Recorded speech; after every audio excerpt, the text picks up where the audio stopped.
There we go. Now we're live. We are. Hello. What's going on, man? Been a couple weeks. Yeah, 2 weeks, a little bit of a break. Yeah. That's okay. Good to everybody. Yeah. Thank you for the concern. Like it's funny, like some shows are viewed more, I don't know, more robustly than others. And we have a show that sometimes it might not, have a lot of interaction. Then you drive home and you go, oh, yeah, it's like, because it really is interesting to see who is watching and who isn't. Yeah. And then you don't have a show, and then everybody's asking you, like, but you guys quit. Where you at? Where's Rocco at? I mean, it's like, yeah, man, we didn't quit. No, I just have to maybe keep the public more informed here. Yeah, man, good job. I'm slacking off a little It's all bit. right. It's all right, man. So we're going to go totally off the rails tonight. No holds barred kind of thing. I mean, and we're just going to open up the can of worms. And I've been wanting to press Rocco for a while. We've never sat down on a full-length podcast, whether it's a group or whatever, and thrown him in the deep end. Yeah, we've done a lot of business stuff and a lot of human interest stuff, and we haven't gone this direction. So we haven't spoke since Trump was this kid tried to assassinate the president. Sure. It felt like to me, like when I sat and watched that live, which is a rare thing for me to watch a political event live, but I was doing it. Okay. When I was watching it happen and it was unfolding, a part of me was like, holy hell. Yeah. But another part of me was like, well, of course they tried to kill him. Well, of course, someone took a pot shot at him. It's like I had this sad part about my viewpoint of society in that nothing, unfortunately, really moves the needle much for me anymore because I'm constantly expecting the craziest shit all the time. And I don't know if I was like that before 2020. I just don't think I was. A lot of people weren't like that before. 2020 fucked everybody up. I mean, when you think about it, like it was mass psychosis. And that's what 2020 was. When you think about what happened through that whole time, and that's why people don't know what to believe anymore. Like, think about what happened. We watched an assassination attempt on a former president who is now running for president in Butler, Pennsylvania, which is literally 20 fucking minutes from here, by some schmuck from Bethel Park. Like, apparently. But I mean, look, we can go a million different ways with this. I'm not one to be going off the rails tonight, theorist, but I mean, if you can't see what's happening, you don't want to see what's happening. Indictments didn't work, right? Or impeachment didn't work. Indictments didn't work. Conviction didn't fucking work. All the lawsuits didn't work. What is the last opportunity they could take to try and get Trump out of the way? This is what I think. This is just purely my opinion. That was it. And they had to do it before the convention, before he accepted the official nomination and got the presidential detail package, when his security was at the lowest it could possibly be. Were there other bad actors involved? I don't know.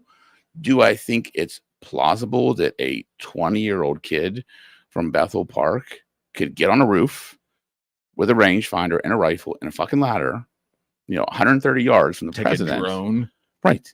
And people are like, hey, there's a dude on the roof. And they're like, yeah, fuck him. Cool. And they let the president go up on. Are you fucking kidding me? Like, if you don't want to think something else is going on, then you're just turning a blind eye to it. Whether you love Trump or hate Trump, it depends on the side of the spectrum, right? Yeah, but I mean, come on. I mean, common sense. I'm not disagreeing with you. I'm not disagreeing with you. I mean, in divine intervention happened, and if you don't believe that, then you don't want to believe it, because he turned his head at the exact right moment.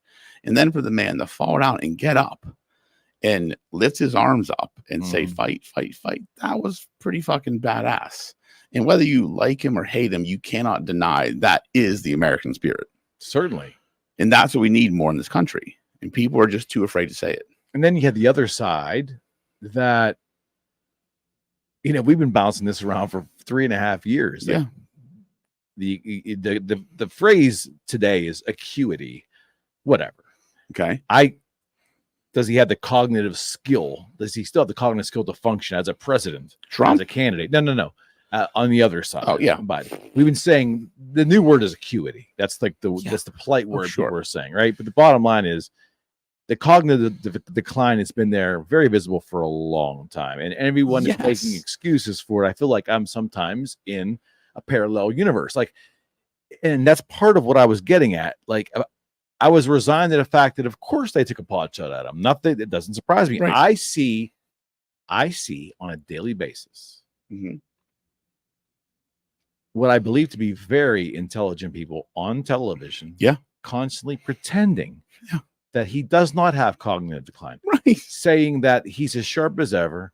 They go to meetings with him and he's schooling them, and they're in their 40s, schooling them on what? How to shit his pants? I guess what I'm saying is, but there's a belief structure that's so insane that they're telling us what we're seeing, the public is seeing, or a good portion of the public is seeing with their own eyes, is not real.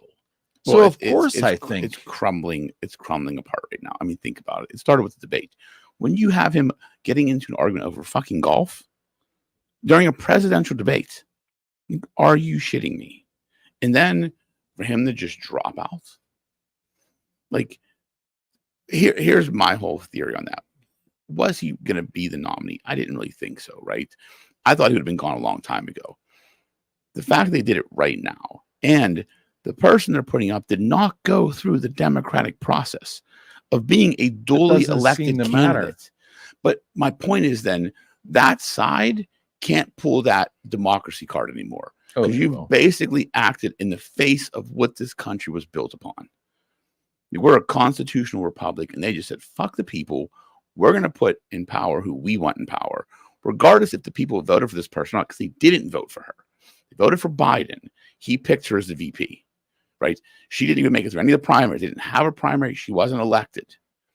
So they just said, but nope, we're going to put her, and here's 2,000 delegates, and we're going to move all this. How did she raise all this money all of a sudden? I think that there are 4 or 5 kingmakers in the Liberal Party. I won't even say Democratic Party, the liberal wing of politics in this country, and they decide for all the unwashed masses. Yeah. Regardless of what the unwashed masses collectively may want through a legal process. Right. But they're going to, we're going to let a certain celebrity or a couple hand-picked politicians be the kingmakers. And we just accept that. And if you speak out against that because of the candidate, you're labeled some of the nasty things that matter. Sure. Or racist or a misogynist, whatever. You can't go against what's happening because they'll go right to the gutter and call you the worst of labels imaginable in society. Because there's no other tactic. There's no other tactic they have when you think about it, right? How do we get people to side with us? Just be purely offensive and just make them feel like pieces of shit, because there's no logical argument otherwise. They can't just sit there and say, if she becomes nominee, she is the duly elected nominee of the Democratic Party. She was appointed, right? Appointed, given the delegates, given the money. The public had no say in this. So you cannot say you are the party of the people anymore, because the people had no say in who your fucking candidate is. And the fact that you're starting to see liberal groups come out and start saying this, I saw it today, this is bullshit. Like, there's the carpets or the wool's getting pulled back, or the curtains getting pulled back. And I think we're going to start seeing a shift because people are tired of it. Do you think that, stepping all the way back and looking at the entire arena, all parties included, do you think that in the end, what it really seems to come down to anymore, and maybe it's always been this way, whatever side can sell the American people a load of bullshit better takes home the trophy? No, I don't. No, I don't think. It depends. Last election was a vote not for someone. It was not a vote for a candidate. It was a vote against a candidate. That's all it was. When you look at it, like when you Andrew Schultz did that comedy special on Netflix. Like he articulated it perfectly. I thought, because what he said is, when Trump got elected, Trump was talking to the people that weren't being spoken to. Middle America, like all the shit that like the guys like us that no one really gave a shit about, right? So he got elected, and then he invigorated the country. Then we go into COVID, and COVID causes this mental fuck up for everybody. Biden, people just wanted safe. They wanted easy. They wanted comfort. Trump was too wild for people. So they said they weren't voting for Biden. They were voting for the comfort of not Trump. And that's what happened, in my opinion. And so I don't think it's whoever can sell the American people the biggest bunch of bullshit. I think most people in America, they're not critical thinkers. This is the problem we have. Like, people are just, they're one issue voters or one party voters. They're not really thinking about the impact of what that candidate, like, again, voting for Biden because you didn't like Trump. Look at where our country is today. Mm-hmm. I mean, think about it. Inflation, interest rates, gas prices, wars all over the world. Crime, like, what the fuck? Border. Right. Like, if you can't see that, then you're just not, you don't want to see it. Well, yeah, then I think that's a lot of politics in general. Yeah. People choose to see what they want to see and selectively not see what makes them uncomfortable or doesn't fit their narrative.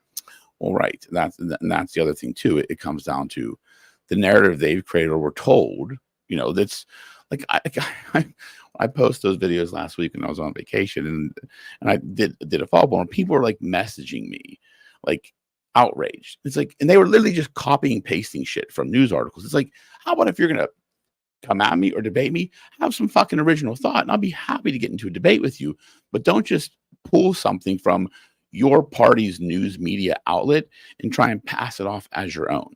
Because I'm going to find out and I'm going to call you out on this. And that's what a lot of these people are doing on both sides. It's not just one side. It's like I always say, 80% of us kind of all care about the same shit, right? 80% in the middle, we like fiscally conservative. Do you, I'll do me. Don't force your shit on me. Of course. It's the fringe 10% on both sides that make it terrible for everybody. Yeah. Yeah. And but that comes back to my idea about marketing. It's like,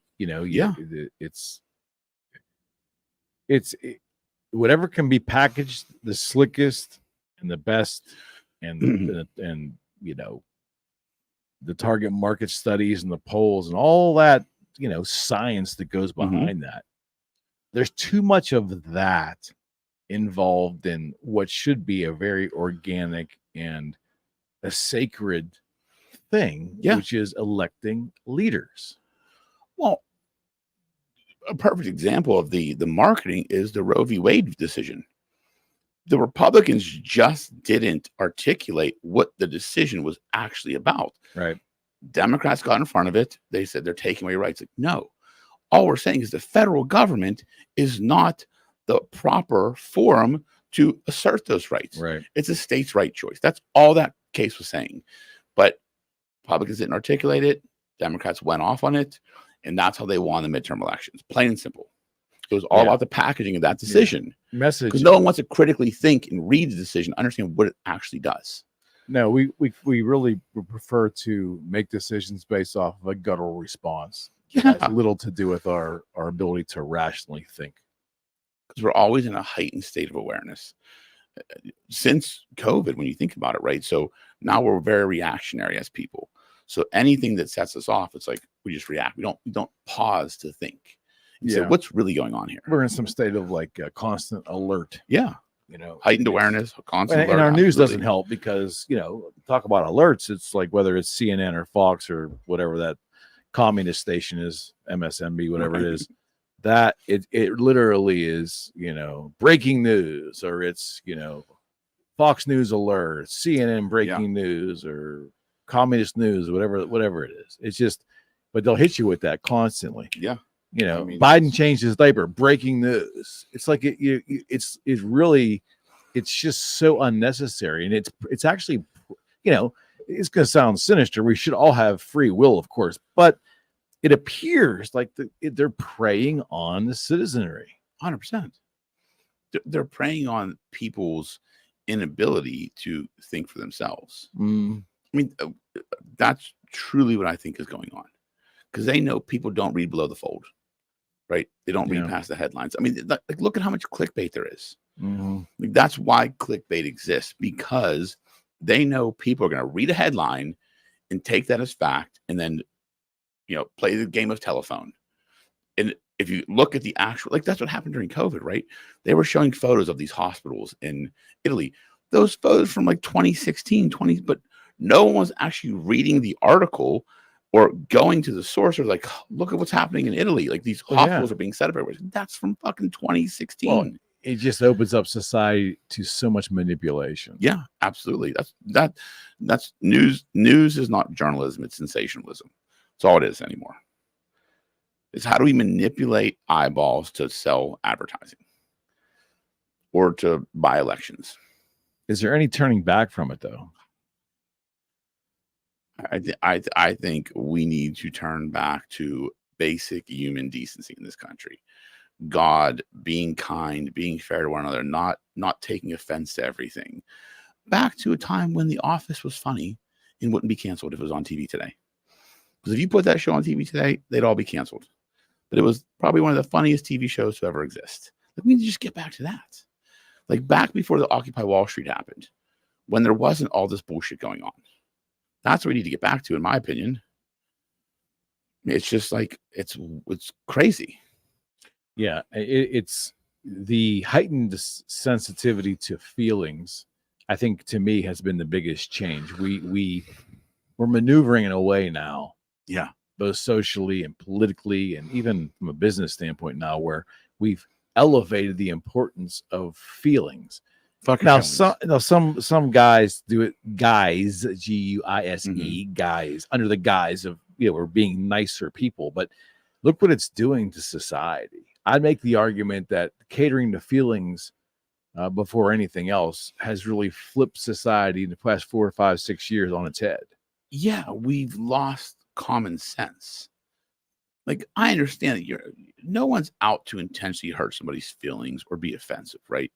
But if we are a feelings first nation, we're fucked, right?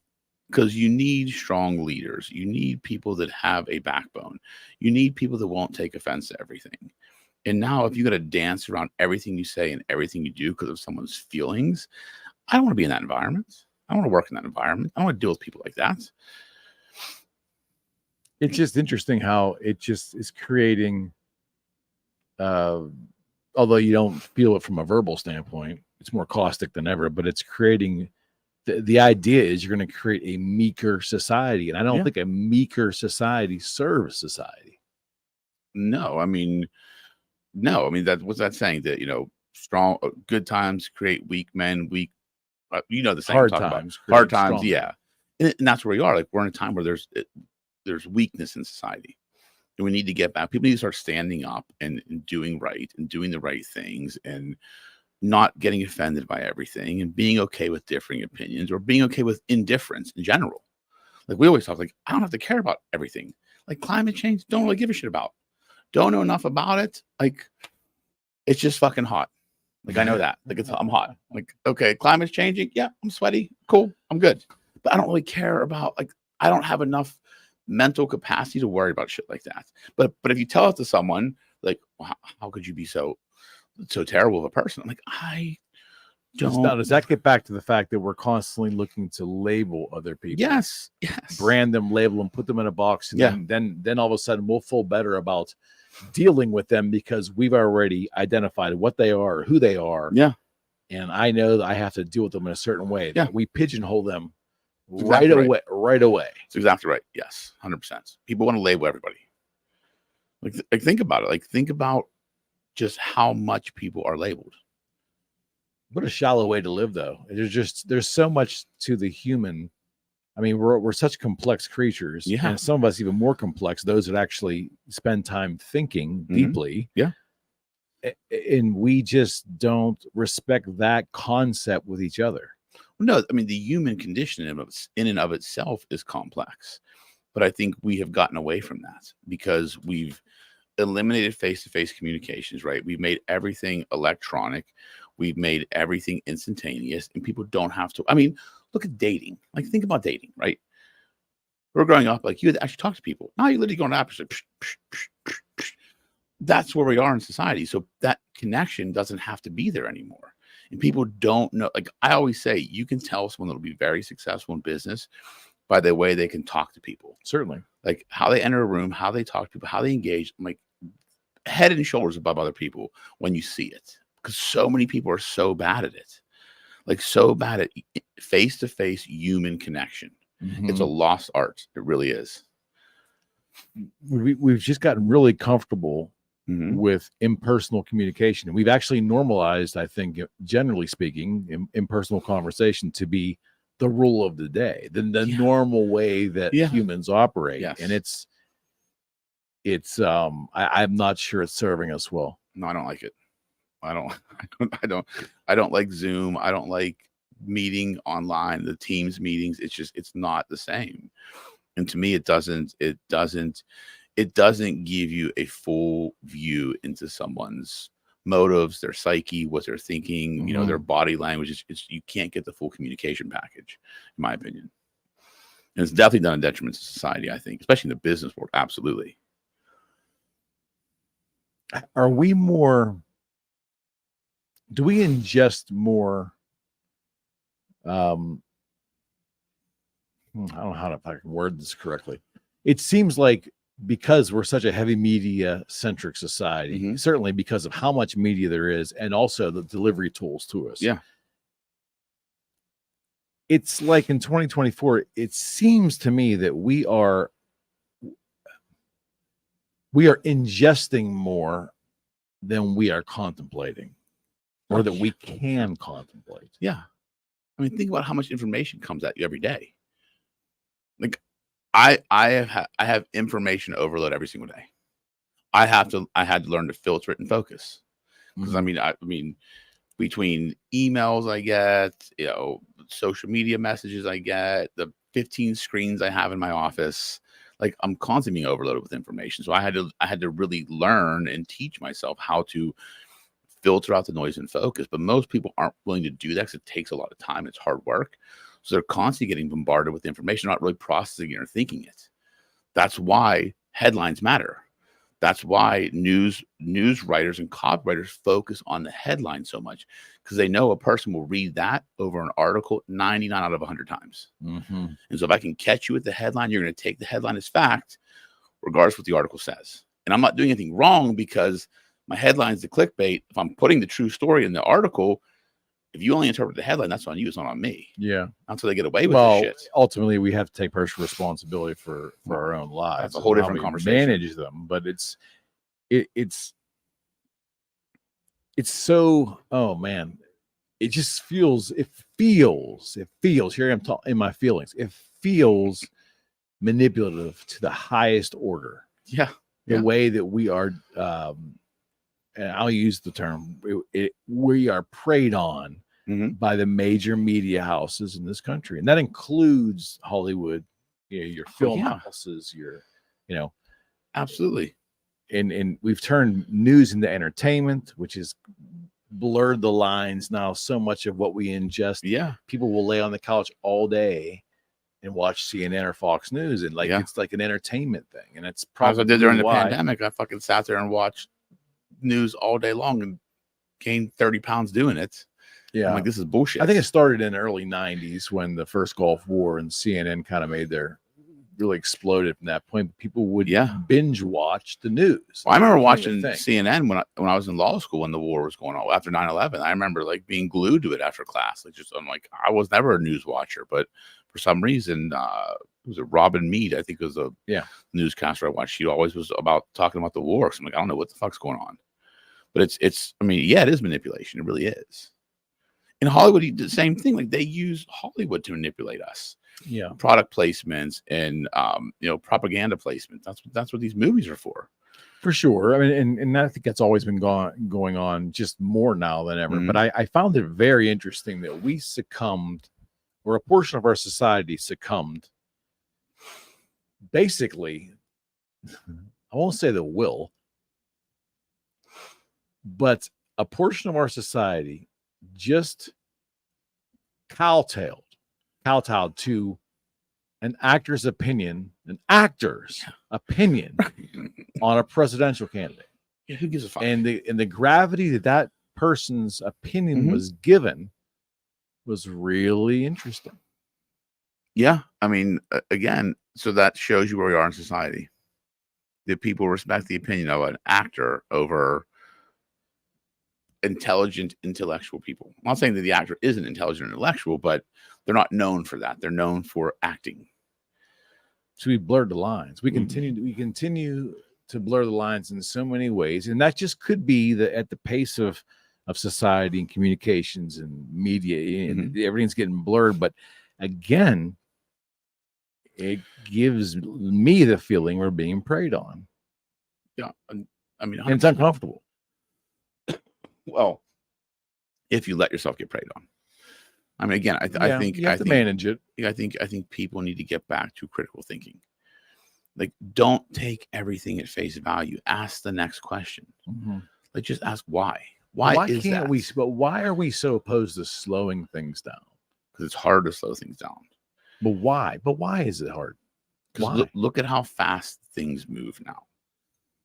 Like, just think about the speed of information and how fast new information comes. Like, just look at AI. Like 6 months ago, AI could not do nearly what it can do today. Like, just in my profession, how much AI has come into the law in the past 6 months is amazing to me. So the speed of information is so rapid. It's hard to, like, I have to force myself to slow down. Like, literally, I have to and it's almost impossible to do. Like, I can't turn my brain off ever. It's impossible to do. I've tried a million different ways. I'll meditate, it helps. Pray, read, that helps. But my brain's constantly going. Like, just because there's so much information coming at you. You think there's like pushback now, like Gen Z and millennials maybe pushing back on the speed of technology? I think Gen Z, I think they're just kind of like, they just kind of, I don't say meander along, but I feel like there is some meandering in that generation. Do they do that because it's so overwhelming? Maybe they feel just lost in the. I feel like that part of it, and they also want to be contrarian. Like, that's part of growth, right? But I don't remember being a contrarian when I was younger. Maybe I was. I don't know. I think I just didn't like rules, I guess. Well, rules that's rather contrarian. Well, is it though? Is it? I interpret rules my way. I'm a lawyer. That's what we do. That's what we do for a living. We interpret rules. So it wasn't being contrarian. It was just kind of lining myself up for the profession I chose. Okay. We'll go there. That's skillful. That's skillful. But I think that's part of it, right? The younger generation, they're always going to do the opposite of the older generation. Right. I think that's always going to be the case. So certainly, is there a level of them trying to slow down? Sure. But define slow down, right? Their definition of slow down, our definition, may be two different things. So as someone at my age, I feel like old. Old. I feel it too. The speed of everything is a little overwhelming, and I can see how what are you overwhelmed by? Like, what overwhelms you? Just the speed, the speed of the information that comes, and especially the past 4 years or so, 5 years, the turbulent turn of events. It's almost whether it's actually this way or not. The perception is given that every day something outrageous or multiple outrageous things are happening and being presented to me. Yeah.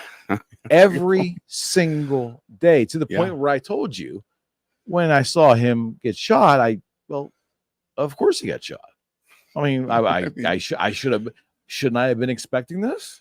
I mean, it's just horrible to say. No, you're right. I mean, you're right. I mean, it's true. Like, there has been so much, like, the past 4 years, like, we will look back on the past 4 years and be like, what the fuck? Well, it's not slowing down though. I wanted to believe you said something similar 2 or 3 years ago when we were finally past the pandemic, the deep part of the pandemic. You said we're going to look back on this. That would mean if we were going to look back on it, that means that things would somewhat have been moving more toward normalcy. I don't think that's happened. I think if you can make the argument that it continues to be fantastical in terms of its speed and its outrageous. Yeah, but there is some level of normalcy that we've gotten back after the pandemic. We were fucking following arrows in a grocery store.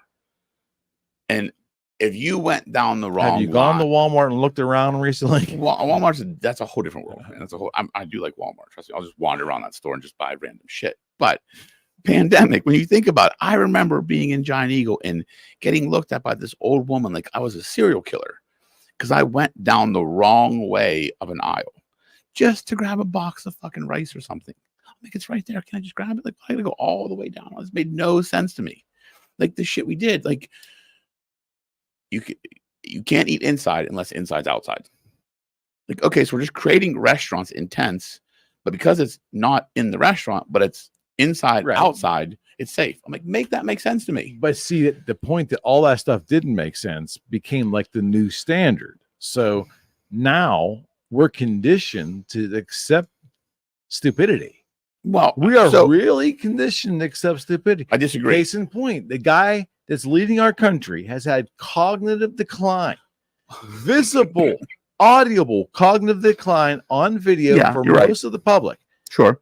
And there are a portion of the public that refuses to acknowledge or believe it. And furthermore, a portion of that public gets told by highly educated people of the same mindset that what they're seeing is not reality. Well, okay, I'll give you that. I will say yes. That's a big gift. But what I'm saying is, from a normal perspective, I think we have gotten back to some level of normalcy. I think people look back on the shit we did during the pandemic and are kind of like, what the fuck? Like, we were sitting in downtown Pittsburgh in fucking igloos. You remember that? Mm-hmm. Like, oh, if you want to eat downtown, we're just going to put igloos in the middle of the street and you can sit there at a table in an igloo. Like, what are we doing? I remember when West Virginia opened up. It was like, my friend Matt and I were like, freedom. Got in the car, like, we're going to go drink margaritas, eat nachos and tacos all day. And it was literally 5 miles away. We had to put masks on. Don't you think the theory or the conspiracy theory that some, not myself, but I've heard it many times, that some hold that it was a big test to see how far the population can be pushed and how much they would capitulate and how much they would fight back. And and it's just grooming the public for the next thing. I think it was a huge psychological experiment. Think about, we had a death toll on the TV every single day. Like, think about that, what that does to mentally feeble people. Like, people that don't have strong minds. I mean, I'm a pretty strong-minded person. It still kind of fuck with me a little bit. I'm like, should I care about like all these people dying? Like, this is a big number, but I'm like, I don't know, because I know the flu kills a lot of people every year, but I don't have any comparison. I don't really pay attention to this shit. But I'm like, they're putting it on TV. This is like a basketball score. Should I worry about this? And like I said, I'm a pretty logical person, but for a small period of time there, I went down the deep end, man. Right. I was like losing my mind. I didn't get it. Yeah. And I had to pull myself out. I'm like, okay, let me make sense of this. Sure. But I mean, I think there's a lot of people in this world that just they're just mentally, they're not strong mentally. So it's easy. So they pushed and they saw what they can do. And look at what people did. Like, we got to wear a mask. Nice, you wear 2 masks. Oh, put on goggles and a helmet. I remember flying in through Chicago, seeing people in masks, in a face shield or a helmet. I'm like, what the fuck are we doing? Nothing beats the Kotex pad with the rubber band around the face, though. Nothing to this day. Nothing beats that. Nothing beats that. Well, I mean, a pat on the face, I guess nothing's gonna beat that. I mean, but that's where we were as a country. Like, we were losing our mind. Like, the shit we did and the shit we tolerated. Like, looking back, I could just remember sitting there saying, okay, Allegheny County, when are we going to go green? When are we going to go yellow? Like, remember that? Like, red, yellow, green? Yeah.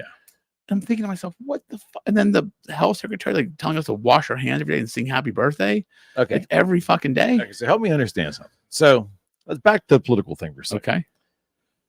Okay. I'm still stuck on this thing where all these educated lawyers and these educated pollsters and TV heads have been telling me, and I don't take this very personally, have been telling me for the past 3.5 years that there's nothing cognitively wrong with the president of the United States.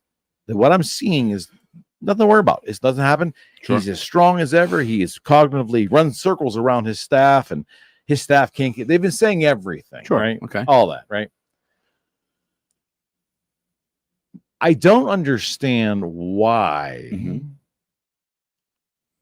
the lie has to be perpetrated, because if it's really truly about power, right? Owning up to the reality and making a change because of the mental deficiencies, Yeah, would still have kept their power. Mm. And the irony is that now it's happened.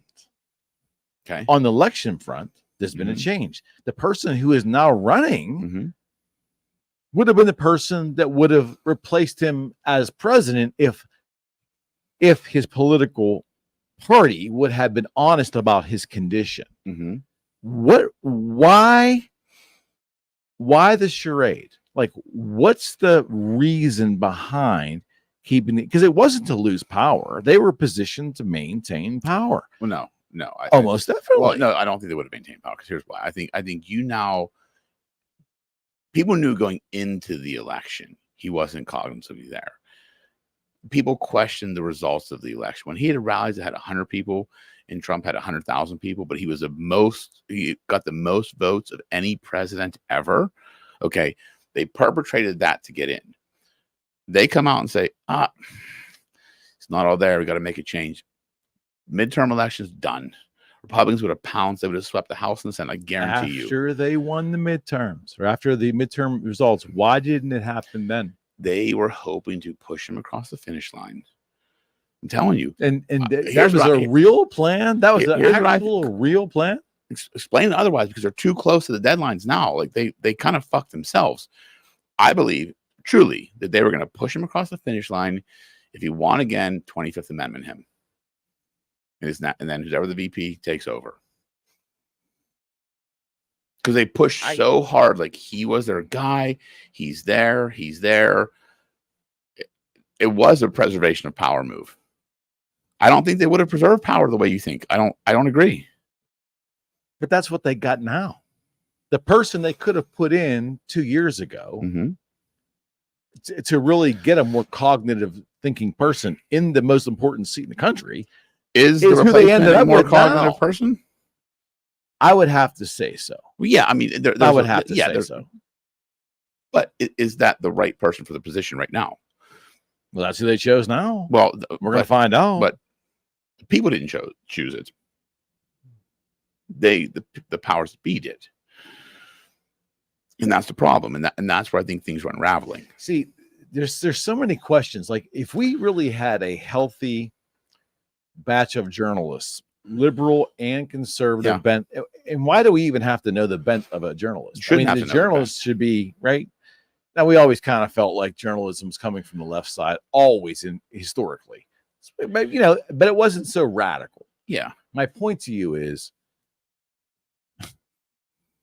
shouldn't journalists be asking the hard questions all along with the president about its acuity and vetting that out and showing the American people that there's a problem? It needs changed. Like, that should be the essence of journalism. Right. The essence of journalism, but we're not in a time of journalism. We're in a time of sensationalism.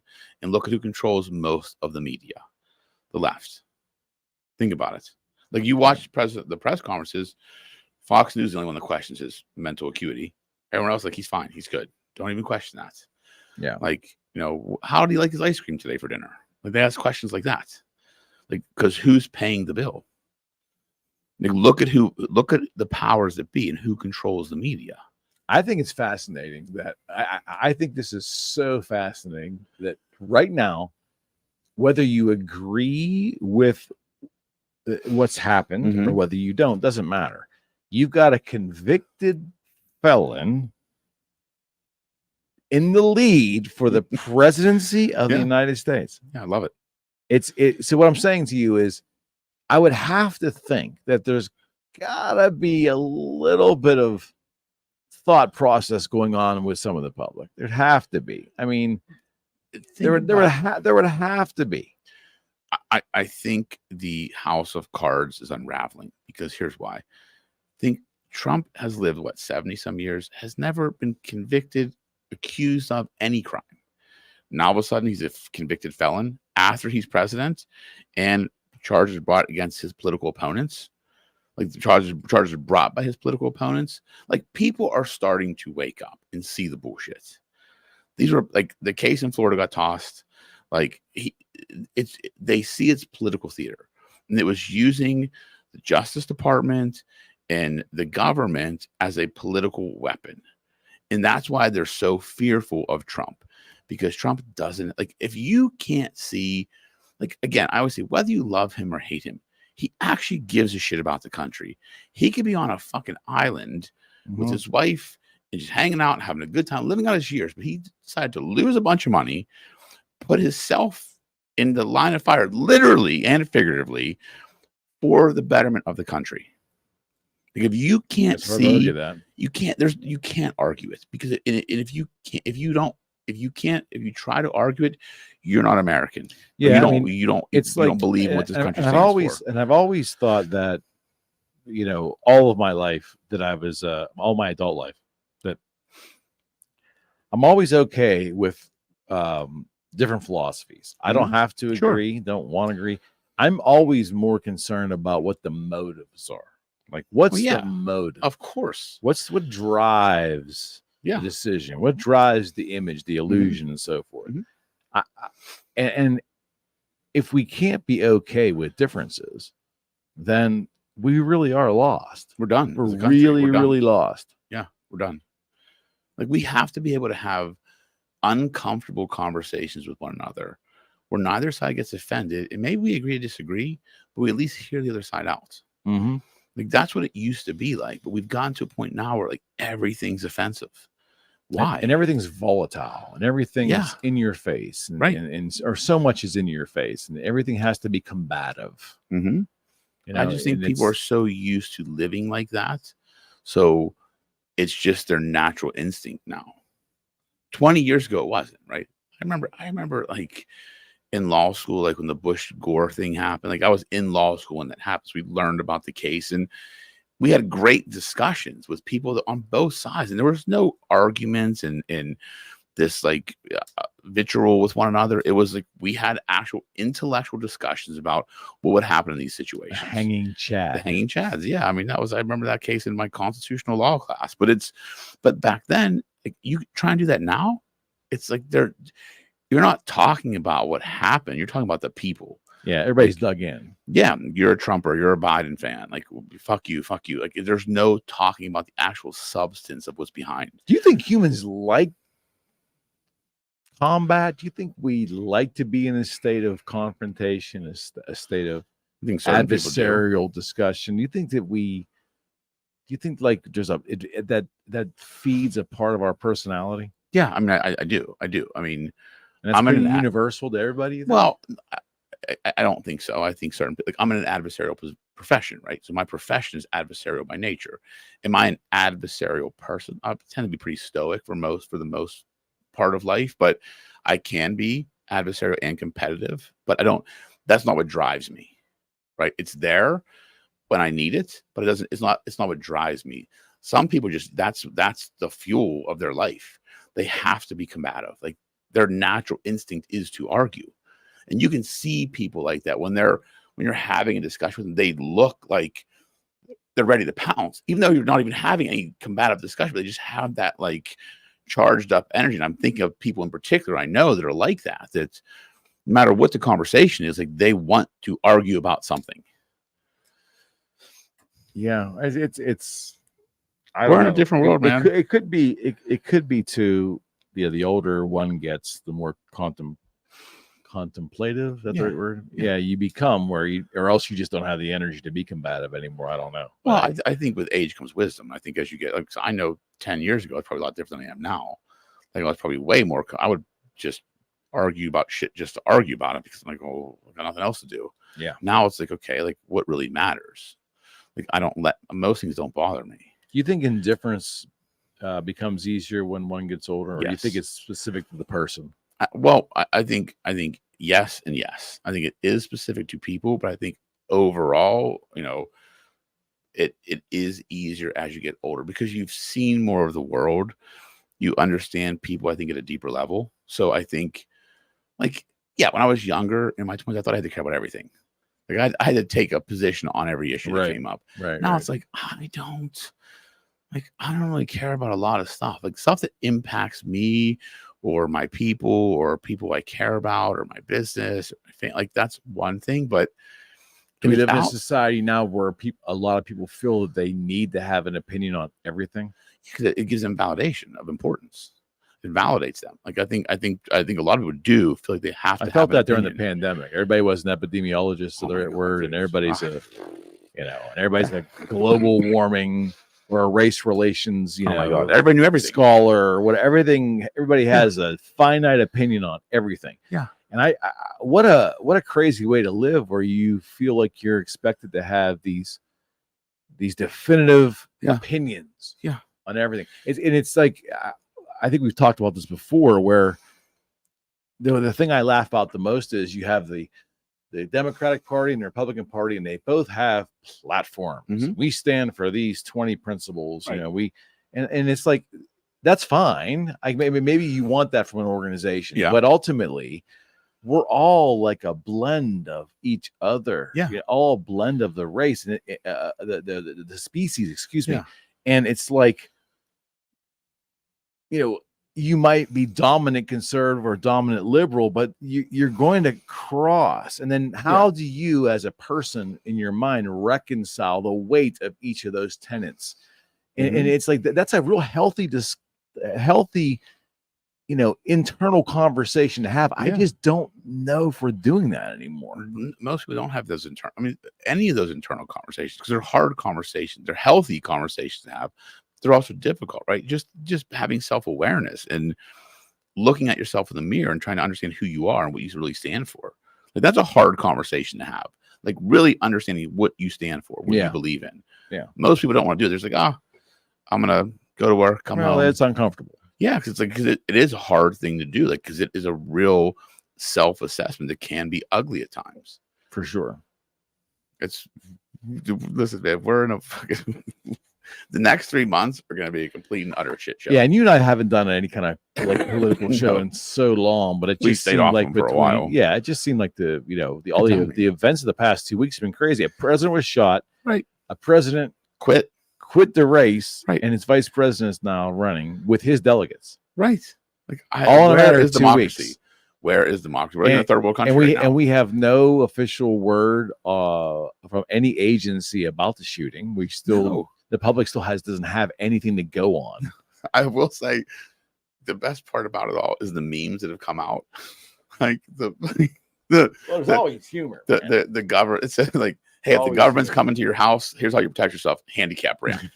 They said, the other one I saw, it said, Secret Service, slope roofs are bad, too dangerous. It says also, and there's a cow on a slope roof.